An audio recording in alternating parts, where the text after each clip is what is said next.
Hello, everyone, and welcome back to the Showing Up to Your Life podcast and YouTube channel. My name is Art Burns, and in case you were wondering, I am extremely happy and excited to be here with you today to share some thoughts of mindfulness and some concepts of mindfulness and compassion and just also stories of just how mindfulness can impact our lives and how it can allow us to it provides a sort of a guiding light, if you will, a signpost, a map, if you will, that you can, use to inform the decisions that you make, the actions that you take, and the way in which you relate to other people. And I am truly excited to be here to share this with you, the hope is that it helps you. The hope is that somehow something I'm going to say inspires you to live in a certain way, not for my benefit. I'm not attached to the outcome that you might or might not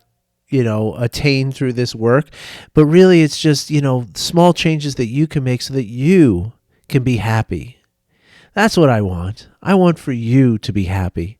And in my experience, this is a fantastic way to become happy because, what I've learned in my own journey, you can actually hear a little bit of my journey on the podcast that I just recorded with my friend Adam Adzel. You can check that out. I think it'll be ready tomorrow. We just recorded it.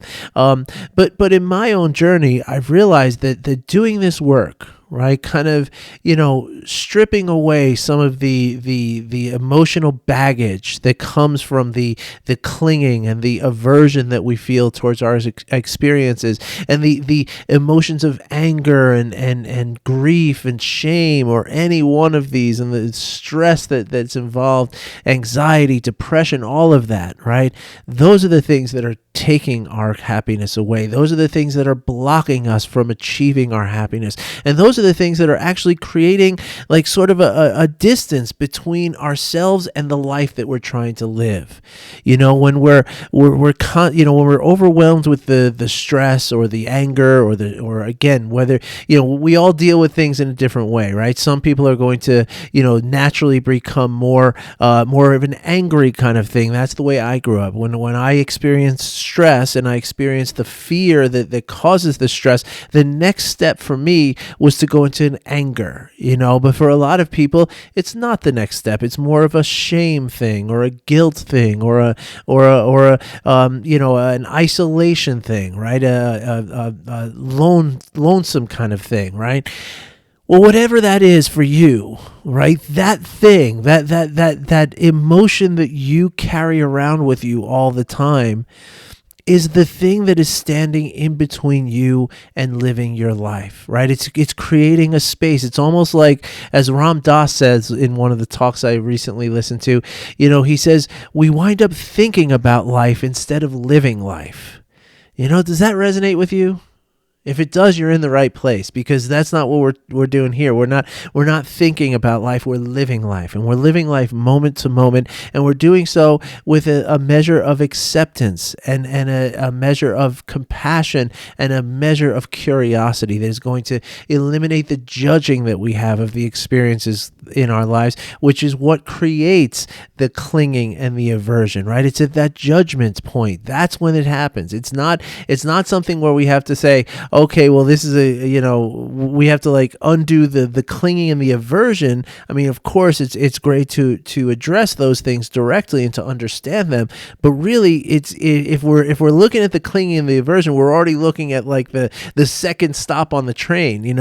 What we want to do is we want to get to that real root, and we want to get to the real cause and the real source of the difficulties and the suffering that we're experiencing. Right, the suffering comes through the clinging and the aversion, but the clinging and the aversion come from the judgment, right? And the judgment comes from, usually, or at least in part, it comes from the idea of this expectation that we have, right? This understanding that life is supposed to be a certain way, right? That I am supposed to be a certain way. You are supposed to be a certain way. My children are supposed to be a certain way.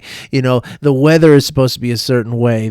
My car is supposed to start in a certain way every time I turn the key, right? All of these things that become expectations that we have, right? This is the source of the judgment, right? Because when the car starts, it's a good thing, right? But when the car doesn't start, it's a bad thing.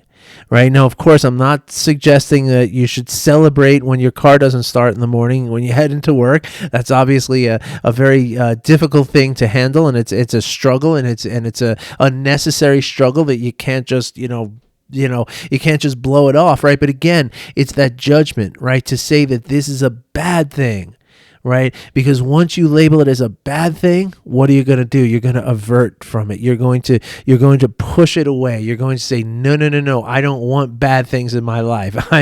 This can't be happening to me, right? And right there is the moment in which you start to suffer, right? Because it's not the dead battery or whatever it is that's preventing your car from starting. That is not what's causing your suffering.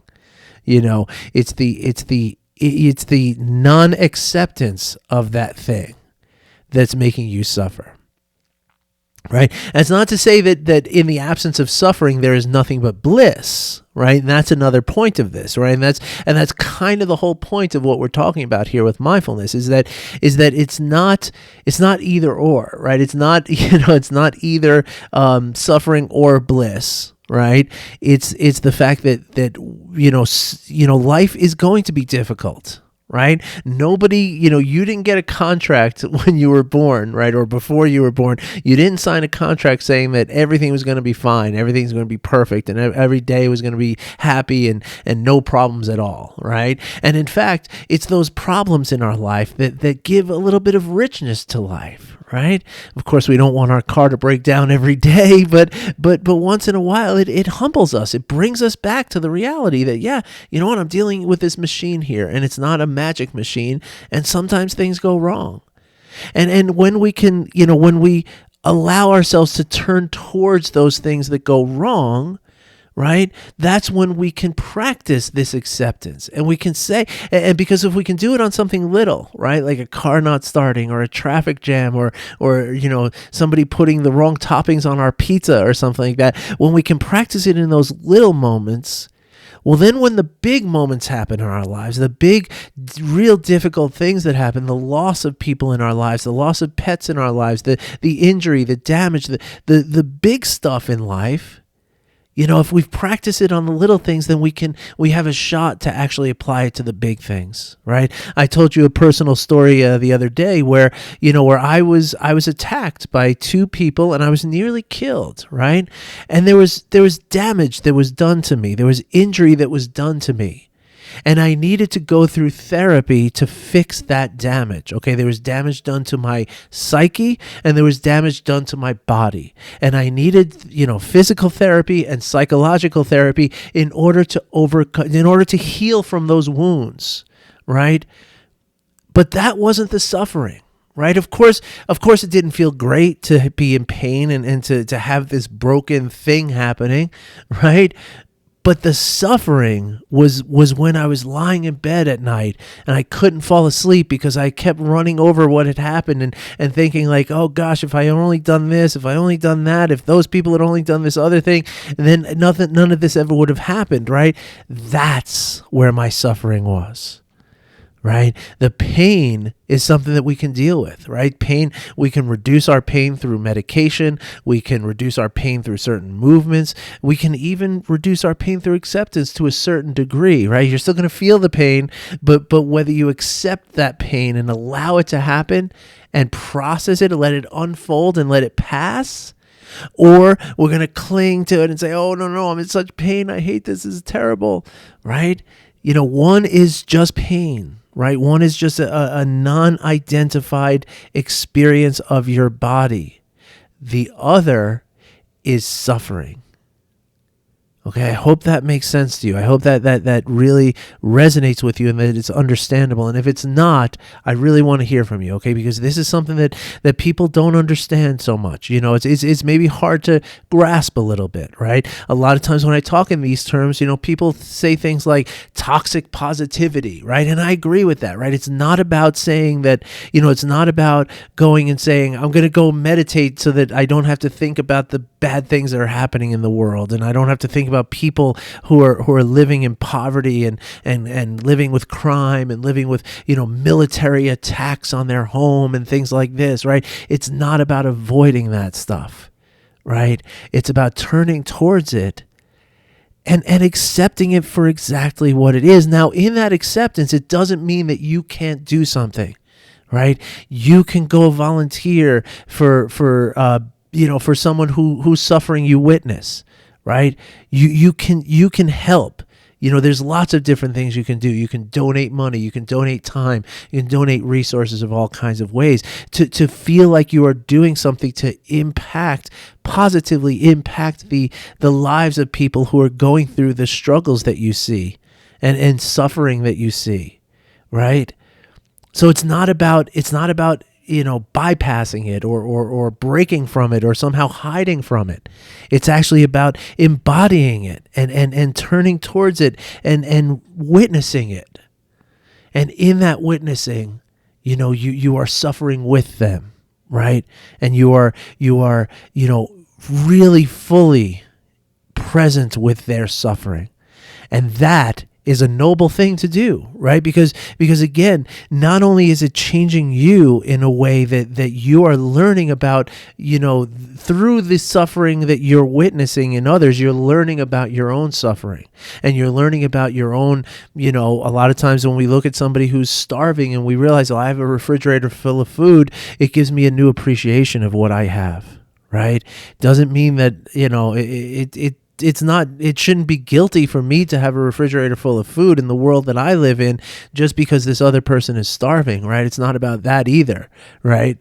But it's about me, is there something I can do for that starving person, right? And if you're not an action-driven person, then that's okay too, right? Again, just having the concept that you want for that person's suffering to be over, that alone is going to impact not just the way that you feel and the way that your brain and body works, which it is, right? Like just kind of, witnessing and desiring for the less suffering for another person in the world is actually integrating your brain in a very important way, right? But it's not just that. It's also going to change the way in which you relate to the people around you, the way that you respond to the experiences around you. And in that different context, in that different perspective, you will change the lives of people around you, and you will reduce the suffering that they feel. Now, a big part of this, right? A bit, again, getting back to the expectations, right? Like we have this sense of this is the way things are supposed to be, right? Again, like the car's supposed to start, the snow, it's not supposed to snow in Texas, right? That these are things that are real, right? Like that's the way that we kind of see the world, right? We have these expectations, right? But mindfulness allows us, or mindfulness invites us to relinquish those expectations. And to, it doesn't mean that, again, it doesn't mean that people's homes are not flooded in Texas, right? Because, it doesn't snow there, so therefore they're not prepared for it. And so therefore the damage of the snowstorm is much more severe than it would be for someone who lives in Colorado, where they build houses meant to withstand snow, right? But at the same time, it's not about, just, turning off the news and say, I can't see this, right? But it's also not about like, I have to throw myself into the cold and suffer because somebody else is suffering, right? There's, again, it can motivate us into action, or it could just simply be an attitude of wanting things to be different, right? But again, getting back, I'm sorry, I digressed a little bit. I always digress towards compassion, right? I mean, that's just the way my mind works, and I'm not looking to change that either. So don't expect that to change. But what I was saying is that the expectations, right? that this is so many times a source of our suffering, and mindfulness invites us to be present not only with the expectations, right, and see them, right, and see how maybe misplaced they are at times, right. So again, did you get a contract when you were born, or did you get a contract when you bought your car? Like, this car will start every time you put the key into the ignition and turn it, right? Of course not. Nobody could guarantee that. Right? Cars break down, batteries die, flat tires get flattened. It's part of life, right? And so when we have these expectations of the way things are supposed to be, right? That's where we kind of, it's almost like laying down the kindling of a fire, right? Like the little pieces of wood that you can burn, right, to create the big fire, right?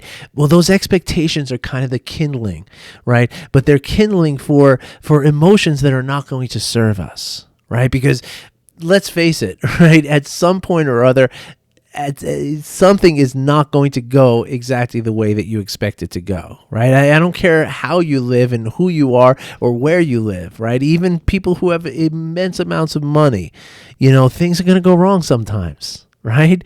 Even for people like the Pope or the Dalai Lama, things are going to go wrong sometimes. It's just inevitable. Like, that's the thing, right? Like, and that's where we say that pain is inevitable, but suffering is optional, right? Because you can accept the pain, you can stay with the pain, you can witness it, you can be with it, right? Not bypass it, not turn away from it, right? Can't be too specific with that.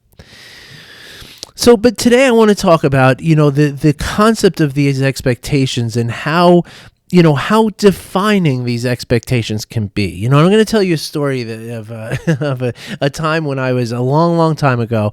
Seems like lifetimes ago. I was in a car, and somebody, it was an older person was driving. It was the parents of one of my friends was driving us home, right, to where we were living.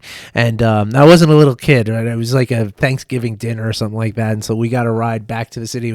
I had to go all the way out to Queens to this. From Manhattan where I lived, I went out to Queens to spend a holiday dinner with these people who invited me very graciously, right? And so after dinner, instead of taking a cab or taking the train, whatever, the father of the house was like, "I'll just drive you in. Come on, let's get in the car," And so as we're driving, I had made a mistake in the directions, right? Like, there was one turn where I was like, "Oh, no, you want to go down that way," and so he went, right? And the thing was that he knew that I made a mistake, right? Like, when I said, no, don't turn here, turn there, he knew that I was wrong, right? But he didn't correct me, right? Instead, he just went with what I said. And within like 30 seconds, he turned to me. He's just grinning, like, "Yeah, you see, you were wrong. Isn't that funny how you were wrong? And it's okay. Like, there's nothing wrong with being wrong. We're just going to drive around the block and take the right turn that I was going to take in the first place." Now, he could have said that, right? He could have said, no, Art, you're wrong. This is the way we go. And I could have said, "Well, no, Albani, that's not right. You got to go that." And it could have become this, like, because what happens is when we feel like we're wrong, right? When somebody tells us we're wrong, that doesn't meet our expectations, right? We expect to be right every time we say something, right? And so when we have this, when somebody challenges that, we tend to get defensive. Right? We tend to push back. We say, "No, I'm not going to back down from this because I am right here. This is my expectation. I'm supposed to be right." And so I'm not going to back down. And so then what do? We go back and forth with each other, right? We snipe back and forth, and we wind up getting into a conflict. And this conflict causes what? It causes really negative emotions. That's where we get into anger. That's what we get into. Or maybe he would have forcefully told me so much that it would have made me feel shame, right? Like, "Oh gosh, how am I so stupid? I grew up in New York City. How do I not know where I'm going here? It's not that big, And so the thing is that, like that's, that's kind of part of what mindfulness is all about, is allowing things to unfold. Right? And sometimes even when you see that somebody's making a mistake, it's better to let it unfold and to be there for them when they realize their mistake. Right? And this can be true of your friends. It can be true of people you work with, people who report to you. It can be true as parents with children. I mean, especially true with parents with children, right? So many times with our children, we're like, oh no, let me do that for you. Let me do that so you don't spill it. Let me do it so you don't mess it up. Let me do it so that you don't whatever, right? We do that with friends too, right? Like I've had a lot of friends in my life who say, oh, no, you don't want to go to that restaurant. This restaurant's much better, and things like this. And it's like, when we do that, right, we're not holding space for the people around us to actually live their lives. We're not holding space for life itself to unfold in its natural way. We're trying to control something that really can't be controlled. And furthermore, I mean, this happened, let's see, what year would that have been? I bet that was somewhere around 1995 or 96, that little story that I just told you of Thanksgiving driving home. Like that's, you're going back, I mean, what is that? 95 is 27 years ago. And I still remember that story, right? If it had just gone back and forth at this argument, I probably wouldn't remember that because I had lots of arguments back then. That was what I used to do, is argue. If I had just backed down and, if the driver had said, no, Art, you're wrong, it's this way, and I was timid and felt shame and backed down from that, again, I probably wouldn't remember it that way either. Right? And so the point that I'm making is that if you want people around you to learn and you want them to grow into their knowledge, then you gotta let them do it. We can't be the ones that try to control everything. And even for ourselves, right? We can't be there trying to control everything that happens because it's just, number one, it's not realistic, right? It just doesn't work that way. Right? Life will not be controlled to that point. And that's just something that you learn as you live, right? And I'm 50, I'm going to be 52 years old next week, or the week after, the 28th of this month. And and I have learned over the last couple of years that, life will not be tamed that way. Life will not be controlled in that way. And so that is also something that we can accept, right? That life is not controllable, that nobody is in control, right? But it's such a difficult illusion that we have, right? Because we do have the feeling that we are in control, right? Because we have this free will, right? We have the choice that, like, I can either go to work today or I don't have to go to work today, right? I can call and say I'm sick and not go to work today, right? Even if I'm not sick. We've all done that once or twice, right? Mental health day, they call it, right? And so it's, we get this sense that we have control over it. But the fact of the matter is that we're living on this planet, on this big rock, spinning through space at like 60,000 miles an hour, right? And we're on this rock with 8 billion other people. And every one of us is doing our thing. And therefore, there's no way that anything could be in control of all of this, right? And so any sense of control that we might have is very much an illusion, I mean, and that's true of everything. I always, this year it's been really easy to get this point across, right? If I told you, 14 months ago, right, in what would that be, December or November of 2019, right? If I told you in November of 2019 that you would spend almost the entire year of 2020 going to work on your computer and not leaving your house for vast stretches of time, and that you would be, waiting for a vaccine to be created so that we could get back to life as we know it, that all concerts would be canceled, all sporting events would be canceled, the Super Bowl would not have a live audience, Oh, I guess it did. But, anyway, I think you get what I'm saying, right? If I had told you that all of this was going to happen back in November of 2019, you would have thought I was insane. You would have said, no way, Art. There's no way that's going to happen. Come on. This is the world. That doesn't happen. But look, right? And nobody has control over it. Right? Nobody has control over this virus. Nobody has control over the way we're going to come out of the virus. And again, this is just thankfully. I mean, for me, I'm grateful for the virus because it makes this concept very easy to explain to people and to illustrate. Because I say that and people are like, "Gosh, you're right. I never would have thought this would ever happen." Right? And the same thing happens in a very positive way. I've told you here before about my client who told me a few weeks ago that, we've been working together for over a year now. And she, one day, like a month or so ago, she told me just straight up, she said, if you had told me a year ago that all of this would have changed in my life, that I would have been doing all of this, that I would have been feeling this way, that I would have been, living my life the way that I'm living my life, she literally says, I would have called you a snake oil salesman. And that just speaks to the unpredictability of what's happening. And that speaks to the need and the importance of living every moment for what it is. Right? Not looking forward to saying whether it's meeting with our expectations or not meeting with our expectations, but instead just being open to what arises in our life. Whether that's somebody taking a wrong turn on the way home from Thanksgiving dinner, or it's somebody, a child who spilled the milk all over the counter when she's trying to learn how to make herself food. Right? Now, of course, there's differences, right? Like the other day, I saw that my son was using a metal knife to try to get his toast out of the toaster. I said, whoa.